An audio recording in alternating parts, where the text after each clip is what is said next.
Bostonian, in case you couldn't tell by my accent.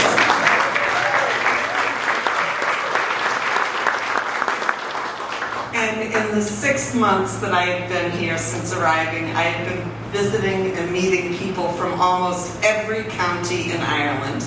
And pretty soon I won't have to say almost. I have hit 22 out of the 26 counties, and I hope to hit all 26 before I head back for a little vacation time on Cape Cod. So I'm supporting that travel industry and looking forward to that. So I have received such a kind and warm embrace from the Irish people. And this echoes the experience of over 1.7 million American visitors who visit Ireland each year.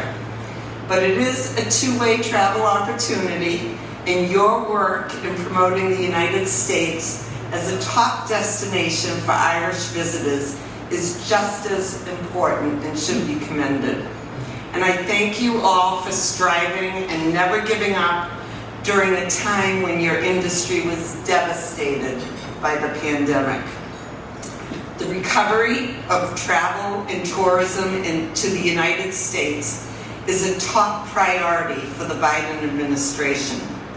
The recent decision to lift the testing requirement for entry has been a big relief to all of us.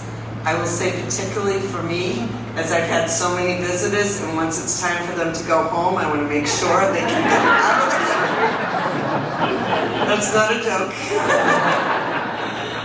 U.S. Secretary Gina Raimondo has released the 2022 National Travel and Tourism Strategy on June 6, 2022.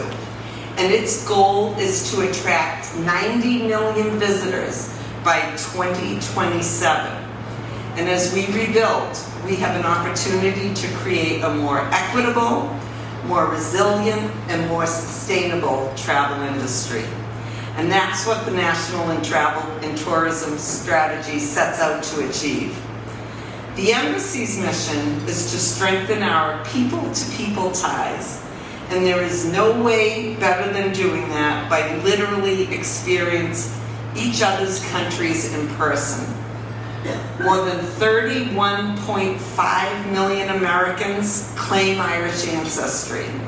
23 U.S. presidents, exactly half, trace their roots to Ireland, including my favorite, President Biden, of course.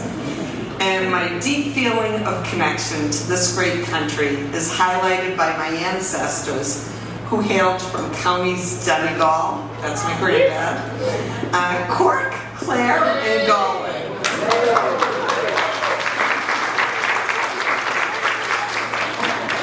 Such strong family ties to Ireland heavily influence both the Irish inbound and outbound travel to the United States.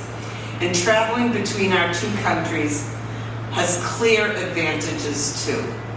Ireland is the only country in Europe and one of only 2 countries outside of Canada and the Caribbean that has U.S. customs and pre-clearance. That's big stuff.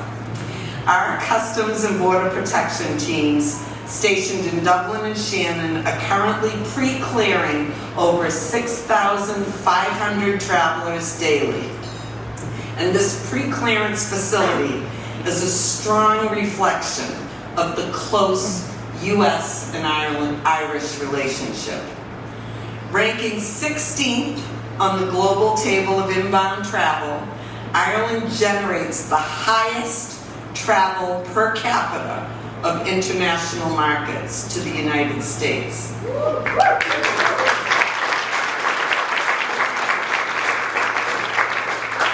In terms of business travel alone, Ireland is the 9th largest investor in the United States. And this is certainly a country that punches above its weight.